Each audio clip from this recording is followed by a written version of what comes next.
তাহলে আজকে আমি দুধ চা বানানো শেখাবো। প্রথমে একটা চঙ্গা পুঙ্গা পাতি নিতে হবে, তার মধ্যে দুধ ঢেলে দিতে হবে। দুধের বোতল দেওয়া পানিটাও কিন্তু দিতে হবে। উঠে পর্যন্ত অপেক্ষা করতে পারলাম না, এর ভিতরে এখনই দিয়ে দিতে হবে চিনি। বোতলের গায়ে লেখা ডায়াবেটিস 1 কাপ চিনি দিতে হবে। সরি, 1 চামচ নাকি ডায়াবেটিস আছে নাকি? আমি চিনি খামো। এটা 1 চামচ দিলাম, 2 চামচ দিব, একটু নাড়ছে দেখি টেস্ট করে।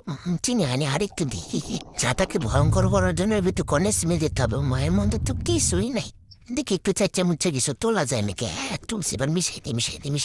মিশাতে এরে কিরে কালোটা কি? এটা কালোটা কি? কি ফেলে দি। ওরে বাবা, উল্টে গেল। তাড়াতাড়ি চুলা বন্ধ করে দিলাম। বাচ্চা গেছি, এরপর দিতে হবে চা পাতা দিয়ে তো মুচকান কাচাকান করে একদম ভালো মতো নাড়লে ও কি সুন্দর কালার। এইবার 4 কাপের মধ্যে সবগুলো চা এভাবে সুন্দর করে ঢাইলে একদম ঘুরায় সব চা একদম চা পাতা থেকে ছাইটটা নিতে হবে। এবার একটু ডেকোরেশন করে নিই। ডেকোরেশন করবে চায়ের সাথে বিস্কুট দিতে হবে। গাইস, আমি এত সুন্দর চা বানাই দেখে তো খুশিতে আমার মনটা নাচতেছে। হায় এতগুলো থালাবাতে এখনো আমার ধরতে হবে। Bye bye.